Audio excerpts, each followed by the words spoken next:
เฮ้ยไงเขาไงใครจะกันนาดเนาะกาลิสข้ามให้ไปเนี่ยเขาจะพาข้ามได้เนี่ยไปข้ามลูกก็ด่าใครทุนทอร์สิแกนี่สิตานารีก็ไม่ต้องดูเนาะเมื่อนักเรียนงามดูเนาะก็สุขาลุเนาะไอ้เล็กสิดีไอ้คนจะพัมตัวปดุมจัดสิยามอุสิเตนไปสิดีไงเขาไอ้ตัวกี่กาลิสมันมังได้ไปจันกี่ตัวไปกระรมตะกี้นกขังเขาเดมันนิ่งได้ตานารักเลยบ้าอันนี้ดูแบ็กสปีดขังเลยเล็กขัดกี่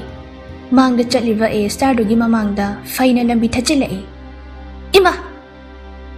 นิ่งเทมเบรกตัวขังพับพารามีเลมบีมาซาดูปากขัดในลาวรักลำมีนิ่งเทมการีตะกี้มังตัวให้เฟรดลิกทบละกะเอ้ยไก่เนาะไก่การีคุกคำเนาะสินิ่งกับบ่สิเกสูไก่เดินน้ำซีโร่จ่อเสียไก่เดินน้ำซีโร่ไก่เนาะสีด้วยเซนั่งละไอเรดองั้นสิดีอย่างน่ะตาเรดนะก็น่าหนึ่งกำเกดอสิให้ดูนักข่าวมันก็นั่งหัวนัดเตะสายุนมันนิ่งตะกี้ฟัดเฮกตะกุมทารากาการีมันนุ่งเดฟามลีบันนิ่งเทมบุกอลเลอร์ไปดูนักจิงทกนะบ่เฮกตะเตานิ่งเทมนะไก่เนาะไอ้กอลเลอร์ก็ไปดูนักเตาหรือเช่เฮ้ไงเขาเลมบีปากขัดนะสายุนอันไม่ต้องกันมากี่กอลเลอร์รำจะทัดสายวันตาเดนิ่งเทียมบุท่องตัวหางตกไปไกลใบเต่าดูน่าจิงทอกเกขังเฮาเดจิงทอกปะกะทับักตัวเดเฮกตันเน็ตเกนิ่งเทียมมาซาดุนลงนะให้เทเลมบีลำหังอปากก็อ่อยบนะกันน่าสุรำเดราสนะเนี่ยฉันรู้ไปมีอุสิตภาษาอะไรนะให้เรามาแต่เดสูอุสิถอยเดภาษาอะไรนะเลมบีปากขัดนะสายวันต้องนูให้บะเนี่ยมาประทัดตัวให้บะเนี่ยอาดูบุสายวันตาเดตาดูนั่นเลยรีบอะดูการีเป็นเดบันเลยบนุขังเดอังสุดจิงขัดละกะกินน่ะหันจินเฮกแต่ทินเจลเลยนั่งน่ะมีอาสามุสติเชกันกินเนาะไอ้น่ะตัวเราก็โน้ให้เรามักแต่เดาตัวเราไม่ใช่กันเนาะฮะอาศัยให้ดูน่ะมามิดขังเดใครเฮกแต่ทันเจลเลยนิ่งเทียมงักน่ะบ่ฮอดในระเบิดสูงักประดิ่งงำลำเดรัสเตนกมีเตาดูน่ะเยียงเลยเลมบิสาวน่ะสายนกิมาคุตไปดูน่ะจิงทอกเกการีน่ะนั่งในตัวริเช่ฮะไอ้บุอีบุงอีบัวไล่เรให้ดูนุสจิบราเลมบีไอ้นายเชื่อมเดตาโกเลมบีน่ะตานิ่งเรียร์นั่งไงก็ดีมาดีเลยนะริเก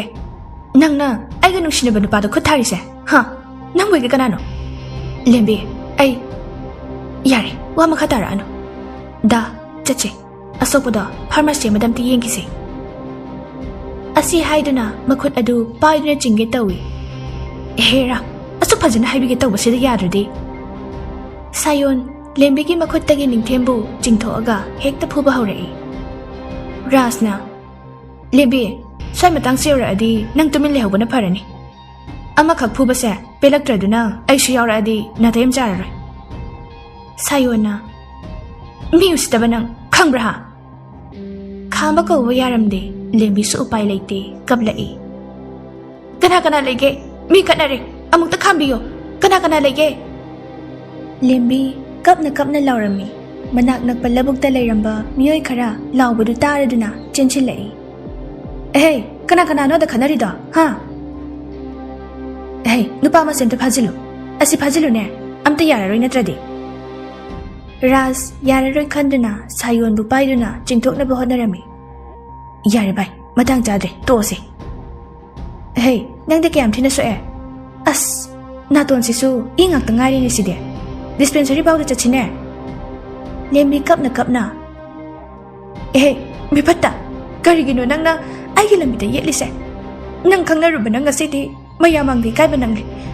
มาผู้พูดเซ่ไอ้เช่นมากกว่านี้ให้เป็นนัดรอการุณได้นั่นทุกครีบันุข้างเขาเด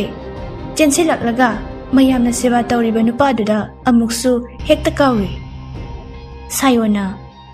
วารักตบีน่าทำไมดูพัจินไปตั้มเขาจะไอ้น้ำมันตะเกาลีดานั่งวันนี้มังวันเดนัตเตมารำคังเดน่ะนุปีอังจักรยอร์กันอาละมันน่ะงั้นสายตะกี้ให้เราไปสิดานักข่อยนี่ยาดิชิการิโน police ก็อีบุงอ๋สิดียาระเลยนิ่งเทียมน่ะกะ police ที่เขาบินโนก็สุยามสุกนัตเตอาศัย dispensary มาได้ยังฮัลลักยาระเดรนเนย์บ่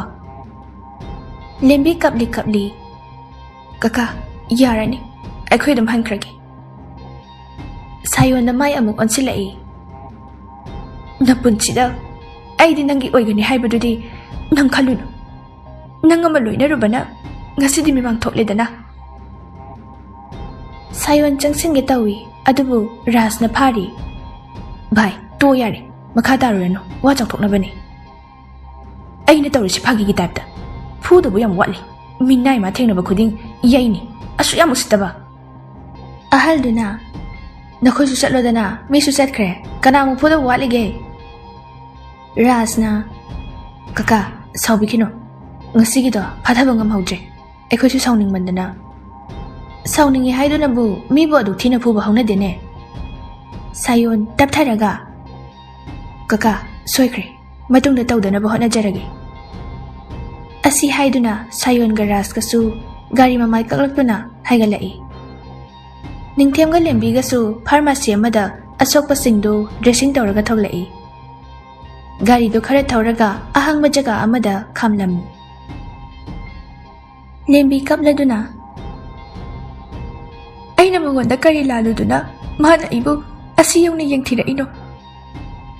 ꯑꯁ ꯂꯦꯝꯕꯤ ꯇꯣꯛꯑꯣ ꯌꯥꯔꯦ ꯃꯤ ꯃꯌꯥꯝ ꯎꯔꯒ ꯐꯖꯗꯦ ꯃꯥꯒ ꯈꯪꯅꯔꯝꯃꯦꯅ ꯄꯦꯟꯖꯗꯗꯅ ꯇꯧꯔꯤ ꯑꯣꯏꯔꯝꯅꯤ ꯑꯗꯨꯕꯨꯁꯤ ꯑꯩꯅꯔꯣ ꯑꯩꯒꯤ ꯅꯨꯡꯁꯤꯕꯕꯨ ꯃꯥꯅ ꯈꯪꯕꯤꯗꯕꯒꯤꯗꯃꯛ ꯅꯠꯇ꯭ꯔꯣ ꯑꯩꯅ ꯐꯤꯔꯦꯞꯁꯦ ꯂꯧꯈ꯭ꯔꯤꯁꯦ ꯑꯩꯕꯨ ꯃꯌꯥꯝ ꯃꯥꯡꯗ ꯃꯤꯠ ꯌꯥꯝꯕꯤꯁꯨ ꯇꯥꯍꯟꯕ ꯑꯦꯠꯂꯤꯁ ꯑꯩꯁꯦ ꯃꯥꯅ ꯂꯧꯕ ꯅꯨꯄꯤꯗꯤ ꯅꯠꯇꯦꯗꯅ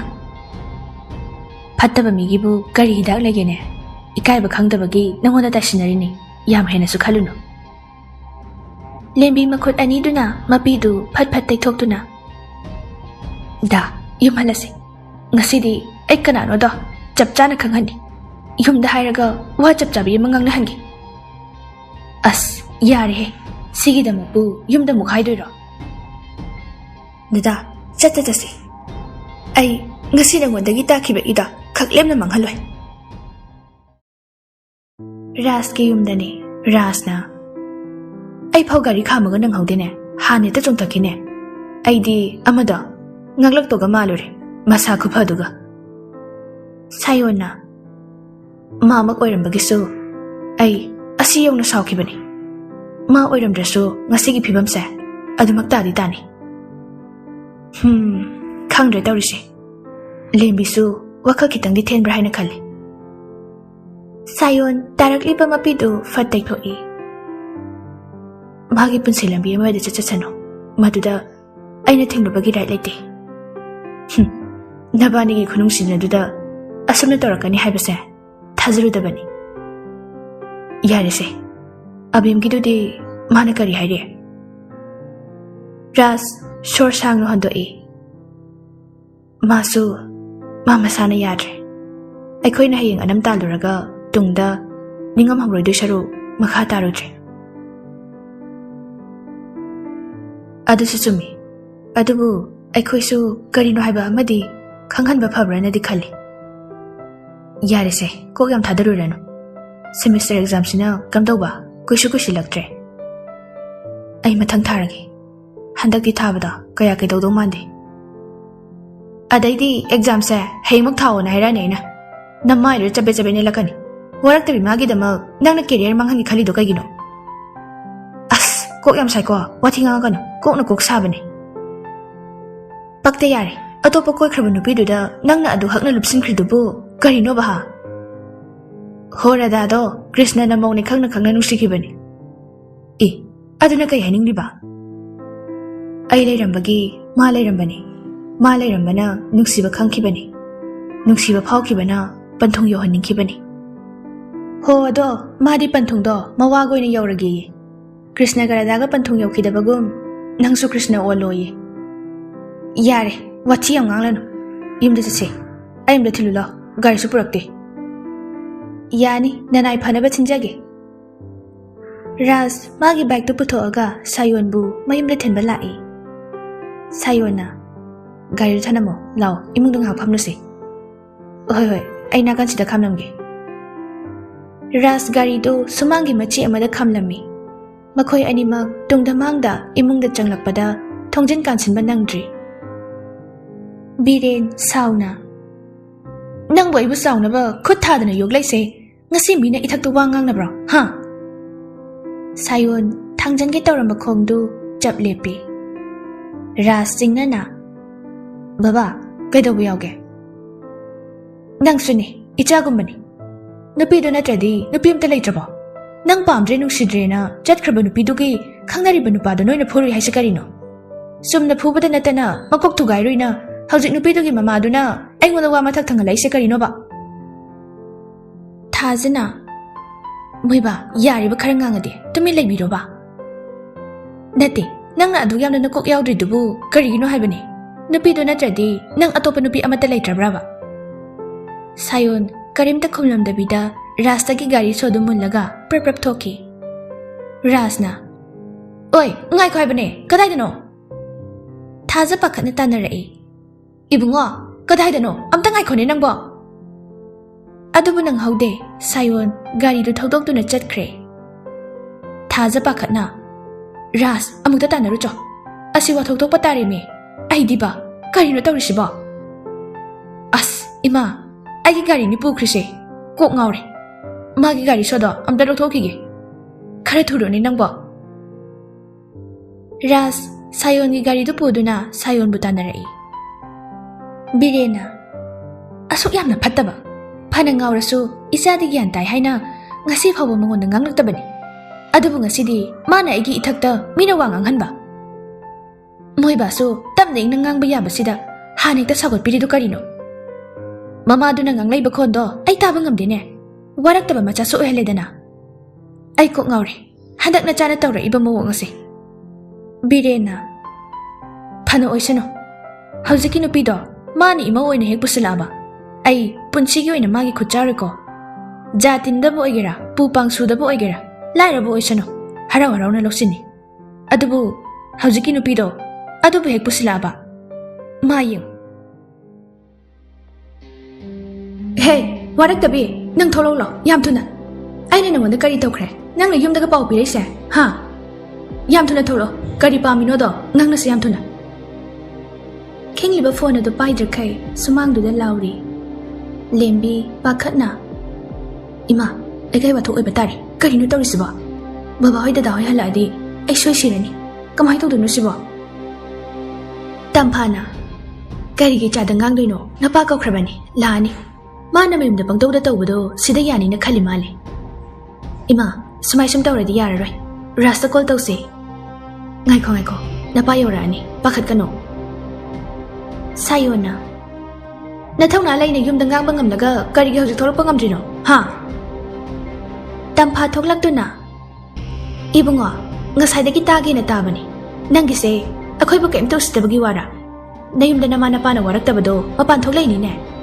ไซยอนนกเพชรตัวเองอิมาน่าจะเป็นบาร์ไกจารุยไอ้บุดีอิมาไอ้ปานวารักเตะอะดอวารักปานจานุปิสิดีมาทำไมเนี่ยปังงมดามาเลยเนี่ยโอ้งั้นสิกิเท่าดอกไม่ยามสิดีอะดูกี่โอ้ยเด้สาวยาดีบุงอ่ะอิจานุปิเสมาไม่น่าให้บกิมาตรงนี้เนี่ยตัวบันนี่สิได้ยามก็ทอร์อันยาวขี้เป็นอะไรนี่ขัลลีบัวขัลดาอดุมขัลโลอาเซียงมาขังหลับปะดาน้ำไม่ดีเลยโนไอ้ค่อยมาเซลล์สิเนี่ยดาวดูดาวารักตะบีนั่งในยุ่มดาบุยเอาหะเลยนี่เนี่ยว่าเสเลมบีน่ะนั่งกินน้ำมันปานวารักตะบันเนี่ยตัวดาวารักปีเนี่ยบ้าให้บันนี่ไซยอนขังเศร้าเลยนั่งกูมันไอ้กี่ไม้ป้าปันไปยับระฮะนักกันนักกิเลมบีกี่มาป้าน่ะไซยอนดาคุปักเนี่ยทารามีจอยเศร้าน่ะกะดีถ้าข้าขังเดบันนั่งกูมามันน่ะไอ้กี่ยุ่มเดลากะสมัยนี้จะตัวยับระนั่งสนิงบรอไซยอนฟัดออนทอระอากาจอยกิงักซัมตะเม็ดละกะพักลังเด็กแต่น้ำเส้นเลยเล็กตัวเดสรุปานเดนะงังนิ่งให้ดูเด็กแต่งังกันให้นิ่งลิบดาการีโนหันตาหน้าบ่อนเลมบีปากขัดน่ะไซยอนนั่งอดุมนัตตะวันเซ่ไอ้บุปผลิบันนี่มาดูไซยอนชาวน่ะวอลดูเด็กขุดตุ้มนิทินจิลามีอิทักกี้ฮันโอยบกี้ขุดท่าเดบันนี่นะซิมาดิขังราสน่ะการีโนฟิลมดาวน์ก็ตัวเรามิสนะไซยอนอาฮัลดาดูนัตตะวันเซ่นั่งสุบะราสไซยอนมาจิงทอกนับกันนะหัวนารามีไซยอนชูดับนัทธาโดเอจอยงักซ้ำดูไปดูนะให้เพชรก้อยเลยรามีตามพานะอีบุงอ่ะอัมตะทุนนับปุกรอมาบุงมาบอกฮัลโหลดีสวยได้ในลานตานาระนี่ไซยอนดับนาราสกินมาคุดตัวอินโทเอปากขนุ ꯑꯩ ꯍꯜꯂꯅꯤ ꯋꯥ ꯑꯃꯈꯛ ꯈꯪꯍꯜꯂꯝꯒꯦ ꯍꯥꯏꯅ ꯑꯩ ꯃꯐꯝꯁꯤꯗ ꯂꯥꯛꯄꯅꯤ ꯁꯥꯌꯣꯟ ꯂꯦꯝꯕꯤꯗ ꯑꯣꯟꯁꯤꯟꯗꯨꯅ ꯋꯥ ꯑꯃꯈꯛꯇꯤ ꯍꯥꯏꯔꯝꯒꯦ ꯅꯐꯝꯗ ꯅꯪꯕꯨꯗꯤ ꯑꯩꯅ ꯇꯁꯦꯡꯅ ꯅꯨꯡꯁꯤꯔꯤ ꯅꯨꯡꯁꯤꯈꯤꯒꯅꯤ ꯑꯗꯨꯒ ꯑꯩ ꯂꯩꯔꯝꯕꯒꯤ ꯅꯪ ꯂꯩꯕꯅꯤ ꯅꯪ ꯂꯩꯔꯝꯕꯅ ꯅꯨꯡꯁꯤꯕ ꯃꯁꯛ ꯈꯪꯈꯤꯕꯅꯤ ꯑꯄꯥꯝꯕꯁꯨ ꯐꯥꯎꯈꯤ ꯁꯥꯌꯣꯟ ꯃꯄꯤ ꯏꯔꯥ ꯆꯦꯜꯂꯛꯏ ꯂꯦꯝꯕꯤ ꯃꯃꯥꯏꯗꯣ ꯅꯣꯟꯊꯗꯨꯅ ꯂꯩꯊꯣꯛꯈꯤ ꯑꯗꯨꯕꯨ ꯑꯁꯦꯡꯕ ꯈꯪꯂꯛꯄ ꯃꯤꯀꯨꯞꯇ ꯃꯥꯏ ꯂꯩꯒꯦ ꯈꯟꯒꯅꯨ ꯉꯁꯤ ꯑꯩꯅ ꯑꯁꯤ ꯐꯥꯎꯕ ꯌꯧꯅ ꯉꯝꯂꯛꯏꯕꯁꯦ ꯀꯔꯤꯒꯤꯅꯣꯗꯣ ꯈꯪꯉꯨ ꯖꯣꯏꯅ ꯏꯕꯨꯡꯉꯣ ꯅꯪ ꯌꯥꯝ ꯊꯨꯅ ꯆꯠꯈ꯭ꯔꯣ ꯆꯠꯂꯣ ꯁꯥꯌꯣꯟ ꯋꯥ ꯃꯈꯥ ꯑꯃꯇ ꯇꯥꯔꯝꯗꯅ ꯄ꯭ꯔꯞ ꯊꯣꯛꯂꯛꯇꯨꯅ ꯒꯥꯔꯤ ꯊꯧꯗꯣꯛꯈꯤ ꯔꯥꯖꯅ ꯂꯦꯝꯕꯤ ꯅꯪꯁꯨ ꯋꯥꯈꯜꯗ ꯈꯤꯇꯪ ꯈꯟꯊꯕ ꯋꯥꯠꯄ ꯃꯥꯜꯂꯦ ꯑꯉꯥꯡꯃꯛꯁꯨ ꯅꯠꯇ꯭ꯔꯕꯗꯨꯗ ꯑꯁꯤ ꯍꯥꯏꯗꯨꯅ ꯔꯥꯖꯁꯨ ꯊꯣꯛꯈꯤꯔꯝꯃꯤ ꯖꯣꯏꯅ ꯑꯁꯨꯛ ꯌꯥꯝꯅ ꯊꯛꯈꯥ ꯅꯥꯏꯗꯕ ꯃꯃꯥ ꯃꯄꯥꯅ ꯋꯥꯔꯛꯇꯕ ꯃꯆꯥꯁꯤꯒ ꯑꯩꯒꯤ ꯏꯆꯥꯅꯨꯄꯤꯒ ꯃꯔꯤ ꯂꯩꯅꯔꯝꯕꯁꯤꯗꯤ ꯏꯄꯥ ꯅꯨꯡꯉꯥꯏꯇꯦꯀꯣ ꯇꯝꯐꯥꯅ ꯃꯣꯏꯕꯥ ꯌꯥꯔꯦ ꯍꯧꯖꯤꯛꯇꯤ ꯃꯔꯤ ꯂꯩꯅꯗ꯭ꯔꯦꯗꯅ ꯅꯤꯡꯊꯦꯝꯗꯣ ꯉꯁꯥꯏ ꯅꯆꯥꯅꯨꯄꯤꯒ ꯆꯠꯃꯤꯟꯅꯔꯨꯏ ꯍꯥꯏ ꯑꯗꯨꯗ ꯅꯤꯡꯊꯦꯝꯗꯣ ꯐꯨꯕꯤꯔꯝꯃ ꯃꯥꯜꯂꯤ ꯑꯗꯨꯒꯤ ꯃꯌꯨꯝꯗ ꯈꯔ ꯋꯥꯔꯛꯑꯣ ꯍꯥꯏꯔꯨꯕꯒꯤꯅꯦ ꯇꯧꯔꯤꯁꯦ ꯀꯅꯥꯅꯣ ꯑꯗꯨꯅ ꯑꯃꯨꯛ ꯑꯁ ASI ꯅꯤꯡꯊꯦꯝꯗꯣ ꯃꯈꯣꯏ ꯕꯥꯒꯁꯨ ꯑꯗꯨꯝ ꯄꯨꯟꯕꯗꯨꯅꯦ ꯌꯥꯏꯅꯦ ꯃꯗꯨꯁꯨ ꯁꯔꯚꯤꯁꯇ ꯂꯩꯔꯤꯕ ꯃꯥꯗꯣ ꯑꯁꯤꯅ ꯐꯨꯍꯜꯂꯝꯃꯕ ꯇꯥꯕꯗ ꯌꯥꯝ ꯅꯨꯡꯉꯥꯏ ꯂꯦꯝꯕꯤ ꯀꯔꯤꯝꯇ ꯍꯥꯏꯔꯝꯗꯅ ꯃꯅꯨꯡꯗ ꯆꯪꯈꯤ ꯇꯝꯐꯥꯅ ꯃꯈꯣꯏꯕꯥ ꯑꯩꯈꯣꯏ ꯊꯣꯏꯕꯒꯤ ꯊꯕꯛ ꯍꯥꯏꯗꯨꯅ ꯀꯃꯥꯏ ꯇꯧꯕ ꯂꯥꯏꯔꯤꯛꯁꯨ ꯃꯥꯗꯤ ꯃꯌꯥꯝꯕꯗꯧꯅ ꯐꯕ ꯑꯣꯏꯗꯕꯅꯤꯅ ꯑꯩꯗꯤ ꯊꯕꯛ ꯑꯃꯗ ꯊꯥꯖꯟꯍꯧꯕꯅ ꯐꯗꯧ ꯃꯥꯜꯂꯤ ꯖꯣꯏ ꯆꯤꯌꯔꯗꯨꯗ ꯐꯝꯊꯗꯨꯅ ꯁꯣꯔ ꯁꯥꯡꯅ ꯍꯣꯟꯗꯣꯛꯏ ꯑꯩꯁꯨ ꯈꯟꯕꯅꯦ ꯑꯃ ꯄꯣꯁ ꯃꯆꯥꯗꯤ ꯑꯩꯅ ꯄꯥꯝꯗꯕꯒꯤ ꯇꯨꯃꯤꯟꯅ ꯑꯗꯨꯝ ꯂꯩꯔꯕꯅꯤ ꯇꯧꯔꯤꯁꯦ ꯄꯤꯛꯄ ꯆꯥꯎꯕ ꯑꯃꯗꯤ ꯇꯧꯍꯟꯕꯅ ꯐꯒꯗꯕ ꯃꯥꯜꯂꯤ ꯂꯥꯏꯔꯤꯛꯁꯨ ꯐꯠꯇꯕꯅꯤꯅ ꯍꯌꯦꯡ ꯂꯥꯡꯐꯪ ꯆꯠꯈꯤꯒꯗ꯭ꯔꯅ ꯈꯟꯕꯗ ꯋꯥꯏ ꯐꯔꯦꯁꯦ ꯀꯣꯟꯅ ꯈꯟꯅꯔꯁꯤ ꯃꯊꯥ ꯁꯥꯏ ꯊꯤꯀꯥꯒꯤ ꯕꯤꯜꯁꯨ ꯄꯤꯅꯅꯕꯅ ꯍꯥꯏꯅꯔꯝꯃꯕꯅꯤ ꯊꯤꯀꯥꯁꯦ ꯈꯔ ꯇꯣꯛꯄꯤꯕꯗꯤ ꯐꯔꯕꯅꯤ ꯅꯆꯥ ꯆꯥꯎꯔꯛꯑꯀꯥꯟꯁꯤꯗ ꯐꯠꯇ ꯅꯨꯡꯗ ꯑꯃꯨꯛ ꯊꯣꯛꯂꯗꯤ ꯌꯥꯝ ꯍꯦꯟꯅꯁꯨ ꯈꯜꯂꯨꯅꯨꯁꯦ ꯏꯆꯥ ꯁꯦꯝꯕ ꯂꯣꯏꯗ꯭ꯔꯤ ꯐꯥꯎꯗꯤ ꯇꯧꯈꯤꯅꯤ ꯄꯩꯁꯥ ꯂꯩꯇꯦ ꯍꯥꯏꯕ ꯅꯠꯇꯦ ꯑꯗꯨꯕꯨ ꯏꯆꯥꯁꯤꯡꯒꯤꯗꯃꯛ ꯀꯜꯂꯤꯀꯥꯟꯁꯤꯗ ꯈꯔꯗꯤ ꯇꯥꯜꯍꯧꯒꯦ ꯈꯜꯂꯤ ꯐꯔꯦ ꯉꯥꯏꯍꯥꯛ ꯄꯣꯊꯥꯅꯕ ꯇꯧꯕꯤꯔꯣ ꯍꯜꯂꯛꯄꯒ ꯇꯦꯟꯁꯟꯗ ꯂꯩꯔꯦ ꯋꯥꯔꯝꯃꯅꯤ ꯉꯥꯏꯈꯣ ꯇꯦꯟꯁꯟꯒ ꯅꯠꯇꯦ ꯍꯧꯖꯤꯛ ꯂꯥꯛꯂꯝꯂꯤꯕ ꯑꯉꯥꯡꯗꯨꯕꯨ ꯀꯅꯥꯅꯣ ꯀꯗꯥꯏꯗꯒꯤꯅꯣ ꯑꯩꯁꯨ ꯍꯧꯗꯣꯛꯀꯦ ꯈꯜꯂꯝꯂꯤꯅꯦ ꯎꯔꯤꯄꯣꯛꯇꯩꯅꯦꯅ ꯍꯥꯏ ꯏꯕꯦꯝꯃꯒ ꯍꯥꯟꯅ ꯈꯪꯅꯔꯝꯕ ꯑꯣꯏ ꯃꯥꯜꯂꯤ ꯋꯥꯈꯜ ꯃꯥꯟꯅꯔꯛꯇꯕꯗꯒꯤ ꯏꯕꯦꯝꯃꯅ ꯂꯥꯞꯊꯣꯛꯄꯅꯤ ꯉꯁꯤꯁꯨ ꯅꯤꯡꯊꯦꯝꯗꯣ ꯏꯕꯦꯝꯃꯒ ꯃꯔꯤ ꯂꯩꯅꯩꯌꯦꯅ ꯐꯨꯕ ꯑꯣꯏꯔ ꯃꯥꯜꯂꯤ ꯃꯗꯨ ꯃꯤ ꯊꯥꯔꯒ ꯗꯞ ꯇꯧꯕꯅ ꯐꯗꯧ ꯃꯥꯜꯂꯤ ꯅꯠꯇ꯭ꯔꯗꯤ ꯃꯥ ꯌꯥꯝ ꯍꯦꯟꯖꯤꯜꯂꯛꯑꯅꯤ ꯃꯇꯝ ꯈꯔꯗꯤ ꯌꯦꯡꯈꯤꯁꯦ ꯑꯗꯨꯒ ꯀꯔꯤꯅꯣꯗꯣ ꯈꯟꯅꯁꯤ ꯅꯆꯥꯅꯨꯄꯤꯒꯤꯁꯨ ꯈꯟꯗ ꯌꯥꯗꯦ ꯐꯔꯦ ꯏꯁꯤꯡ ꯒ꯭ꯂꯥꯁ ꯑꯃꯈꯛꯇ ꯄꯨꯊꯣꯔꯛꯑꯣ ꯐꯅꯤ ꯉꯥꯏꯍꯥꯛꯇꯪ ꯐꯝꯕꯤꯔꯝꯃꯣ ꯔꯥꯖꯅ ꯅꯪꯕꯨ ꯍꯦꯟꯃꯜꯂꯦꯗ 5 ꯁꯨꯖꯤꯟꯈ꯭ꯔꯦ ꯑꯩ ꯏꯊꯟꯇ 2 ꯐꯥꯔꯝꯈꯤꯔꯣꯏ ꯊꯛꯄ ꯁꯥꯌꯣꯟ ꯃꯔꯣꯜ ꯐꯥꯏꯔꯤ ꯅꯪꯒꯤꯗꯣ ꯑꯩꯉꯣꯟꯗ ꯊꯤꯡꯉꯤꯔꯣ ꯅꯋꯥ ꯂꯧꯗꯦ ꯉꯁꯤꯗꯤ ꯄꯦꯟꯅ ꯊꯛꯈꯤꯅꯤ ꯅꯪ ꯊꯛꯄ ꯊꯛꯇꯕ ꯑꯍꯣꯏꯅꯦ ꯑꯩꯗꯤ ꯅꯨꯄꯥꯅꯦ ꯒꯦꯁꯁꯨ ꯅꯠꯇꯦ ꯑꯗꯨꯅ ꯏꯋꯥꯕꯨ ꯀꯥꯏꯗꯩ ꯂꯧ ꯌꯥꯅꯤ ꯊꯛꯄꯗꯣ ꯍꯦꯟꯃꯜꯂꯦ ꯍꯥꯏꯕꯅꯤ ꯅꯋꯥ ꯂꯧꯗꯦ ꯏꯅꯦ ꯑꯩꯈꯣꯏꯒꯤꯁꯦ ꯀꯌꯥ ꯇꯥꯔꯦ ꯃꯔꯣꯜꯒꯗꯣ ꯐꯥꯏꯔꯤꯅꯦ ꯍꯥꯏꯔꯤꯁꯤ ꯅꯨꯄꯤꯗꯨꯅ ꯑꯉꯧꯕ 5 ꯑꯣꯛꯁꯥ ꯑꯐꯨꯠꯄꯗꯣ 3 ꯑꯃꯒ 250 ꯇꯥꯕꯤꯕꯅꯦ ꯏꯅꯦ ꯑꯗꯨꯗꯤ 500 ꯇꯥꯅꯕ ꯐꯨꯜ ꯑꯃꯒ ꯑꯣꯛꯁꯥꯗꯨꯒ ꯄꯤꯕꯤꯔꯛꯑꯣ ꯔꯥꯖꯅ ꯀꯔꯤꯅꯣ ꯇꯨꯃꯤꯟ ꯐꯝꯃꯣ ꯆꯥꯅꯕꯗꯣ ꯑꯇꯣꯞꯄ ꯂꯧꯒꯦꯁꯨ ꯂꯧ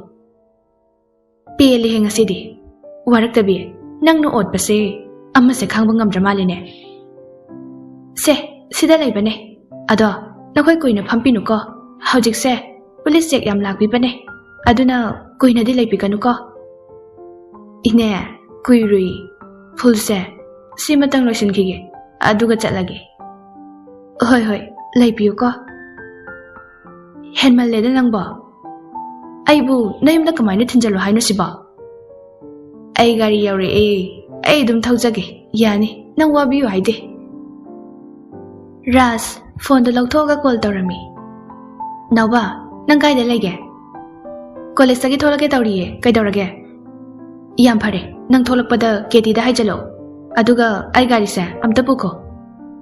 Kari no lambu keti bo kay da noi khangde. Oi long do khangbra ada. Kay sam thong da ai khoi ki he phampham du da hai bani.